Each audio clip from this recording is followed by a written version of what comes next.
ఈరోజు అఖిల భారత యువజన సమైక్య రాష్ట్ర ప్రభుత్వాన్ని డిమాండ్ చేస్తుంది. రాజు యువ వికాసంలో సిబిల్ పేరు మీద అనేక ఇబ్బందులు పెట్టి ఈరోజు నిరుద్యోగులతో చెలగాటమాడుతున్నారు. గతంలో మీరు చెప్పారు అప్లై చేసుకున్న వాళ్ళందరూ కూడా రాజు యువ వికాసం పథకం ఇస్తామని చెప్పారు. కానీ పథకం అప్లై చేసుకున్న తర్వాత దాదాపు 16 లక్షల మంది నిరుద్యోగులు ఒక ఆశతోని ఒక పథకం వస్తే మనం ఏదో జీవన విధానంలో మనం ఏదో దుకాణమో ఏదో పెట్టుకొని బతుకుతాం అంటే దీన్ని కండిషన్లు పెట్టి బ్యాంక్ వాళ్ళకి ఇచ్చి సిబిల్ అని అనేక రకాలుగా రేషన్ కార్డ్ అని అనేక రకాలుగా ఇబ్బంది పెట్టి ఈ రోజు రాజు యువ వికాసంలో అసలు ప్రభుత్వానికి ఇవ్వాలనే ఆలోచన అనిపిస్తలేదు.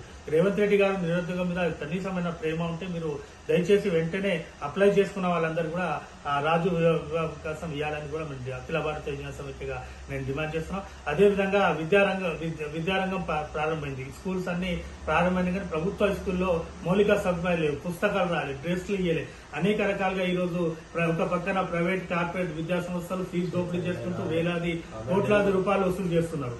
అదేవిధంగా ఇంకో పక్కన ప్రభుత్వ స్కూళ్ల మీద సౌత తల్లి ప్రేమ చూపెడుతుంది. ఈ రోజు ఎప్పటిదాకా కూడా దాదాపు అన్ని సౌకర్యాలు కల్పించి విద్యార్థులకు మనం అన్ని రకాలుగా అభివృద్ధి చేస్తామని చెప్పారు. కానీ ఈ రోజు మనం స్కూల్ ప్రారంభమైతే సమస్యలు స్వాగతిస్తున్నాయి. విద్యార్థులకు నీళ్లు లేవు, బాత్రూమ్ చక్కగా లేవు, టీచర్లు వస్తారు, అనేక రకాలుగా ఈ రోజు మనం చూస్తున్నాం. వెంటనే ప్రభుత్వ విద్యారంగ సమస్యలను ప్రభుత్వం పరిష్కరించాలి.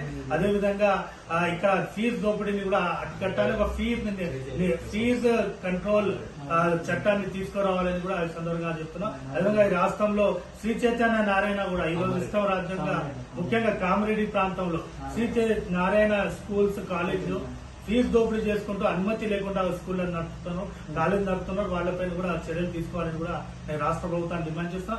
లేని పక్షంలో అఖిల భారత యువజన సమైక్యగా పెద్ద ఎత్తున ఈ ప్రాంతంలో ఉద్యమాలు నిర్వహిస్తాం. రాష్ట్ర ప్రభుత్వం ఈ సమస్యలు పరిష్కరించడంలో మా ఉద్యమం హెచ్చరిస్తాం.